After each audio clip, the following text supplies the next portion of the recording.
since 2015, and she was the senior officer that was there on the scene that day. She and fellow officers Colty Hirsch and a brand new officer named Chris Lewis, they had met with Raul Ortiz's ex-girlfriend. Her name is Brittany Warner.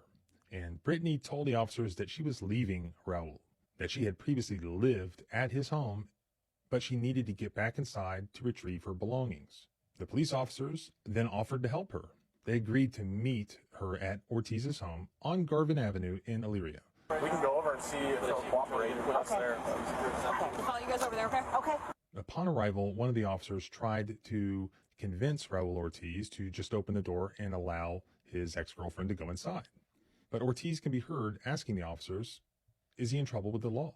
The officer confirms that he's not in any trouble. So Ortiz refused them permission to enter the home. Meanwhile, Officer Mitchell continued speaking with the ex-girlfriend. She said, do you have a key to the house? And Warner replied, no, he took my key. Do you have a key to the house? He took my key. And at that point, Officer Mitchell is heard telling Miss Warner that she has the right to break into the home. You've lived here, so if you want to kick the door in and go in and get your stuff, you're more than welcome to.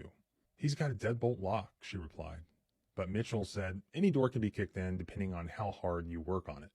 You've lived here, so if you want to kick the door in and go and get your stuff, you're more than welcome to. Deadbolt lock. Any door can be kicked in depending on how hard you work on it. Miss Warner then walked up to the door and did what the officer told her to and kicked it open. So the ex-girlfriend walks up to the door, she kicks it open. Officers Hirsch and Lewis are then seen going in behind her, up the stairs, as Officer Hirsch draws his gun on this guy who they just told had done nothing wrong. You done kicked my effing door in, Ortiz is heard yelling from the top of the staircase, and then basically all hell breaks loose.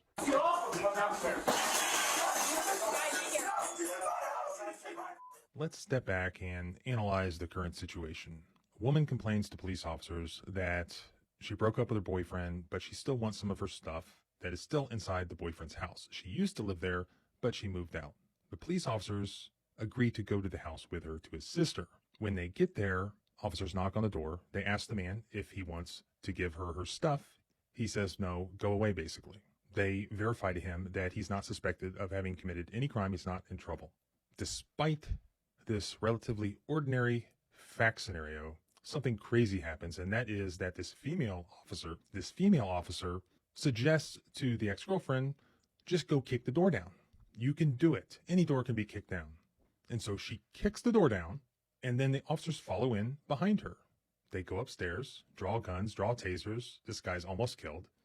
He's not, but he's tased. He's charged with 5 felonies, spends a week in jail.